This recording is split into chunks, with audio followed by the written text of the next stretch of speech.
ขน้อยขอกราบถามแม่พระเมตตาเขาจะมีวิธีใดอธิบายว่าการปล่อยวางแบบใด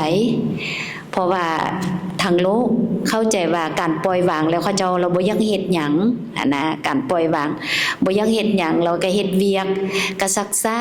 แล้วก็บ่มีแก่จิตแก่ใจคันถ้าว่าพบอุปสรรคหรือว่าได้ยินอันนั้นอันนี้แล้วเขาเจ้าปล่อยวางสินะเขาเจ้าแล้วเข้าใจไปทางต่างแล้วว่าโอ้ยการถ้าไปปฏิบัติธรรมแล้วพากันปล่อยวางหมด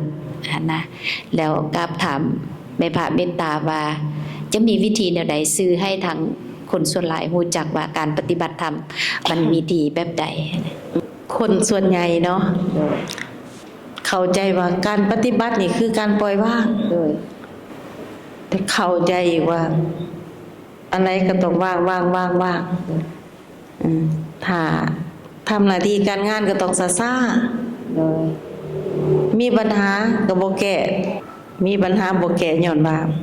ปฏิบัติธรรมมาแล้วต้องปล่อยวางได้บ่แก้ปัญหาเนาะแม่นบ่ผู้เข้าใจแบบนี้เนาะถูกบ่เนาะผู้เข้าใจแบบนี้ถูกบ่หรือยังบ่ถูกเนาะอยากสั่นเลยเนาะอันมีคำตอบ7ข้อปานใดฟังนำกันเนาะบ่ได้เอาจากสมองมาตอบเลยนี่คือคนเฮานี่เนาะมีความจำก็มีแม่พาก็มีความจำแต่ว่าเวลาถามนี่ต้องนึกเอาจากธรรมศาสตร์ผู้เข้าถึงก็ต้องได้คำตอบจากธรรมศาสตร์ผู้เฮาผู้เป็นนางกายเป็นผู้ฮู้แล้วเอาความระลึกรู้สึกเข้าไปหาผู้เอาไปจับเอาคำตอบในเวลาปฏิบัติธรรมมาแล้วเนาะว่าท่านเข้าใจเรื่องปล่อยวางมีคำตอบ7ข้อที่1มีการปล่อยวางแต่ว่าต้องปล่อยวางให้เป็นข้อที่2ปล่อยวางแบบถูกต้องได้จังแม่นผู้ปล่อยวางด้วยปัญญาข้อที่3ว่างอันใดที่ควรว่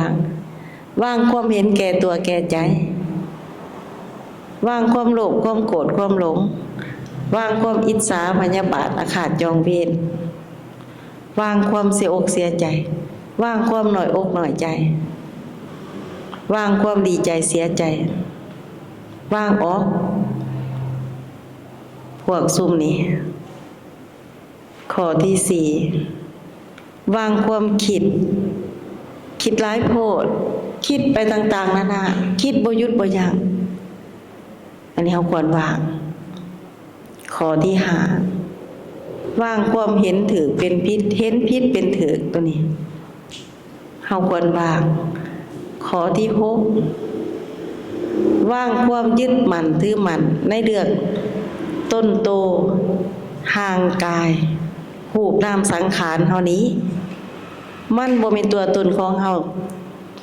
เที่ยงแท้ถาวรเป็นเพียงแต่ธาตุร่วมกันประกอบกันเขาเป็นเขาบ่เป็นเฮาเป็นธาตุดินธาตุน้ำธาตุไฟธาตุลมมีอากาศเข้ามาดอเดียนเกิดเป็นวิญญาณรับรู้ว่างตัวเขาตัวเฮานี่แหละ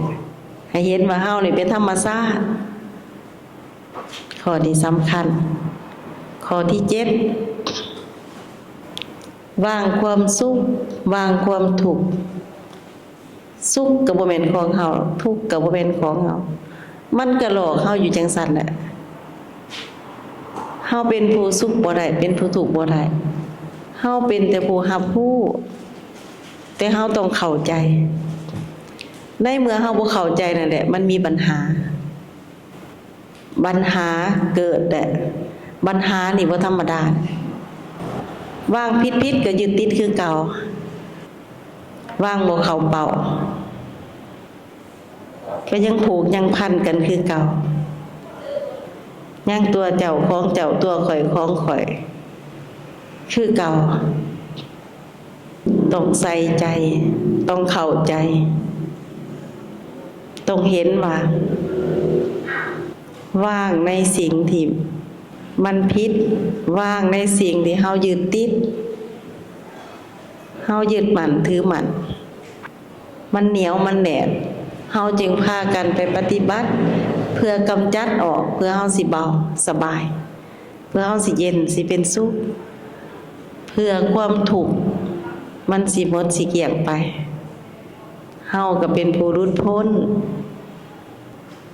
นจากสิ่งที่มันผูกมันมัดมันหัดเอาเฮามันลากมันดึงเอาเฮามันเหนียวแน่นจนเฮาบ่สามารถกำจัดมันออกได้ด้วยปัญญาธรรมดาของเฮาจำเป็นเฮาต้องได้ไปฝึกจบคำตอบ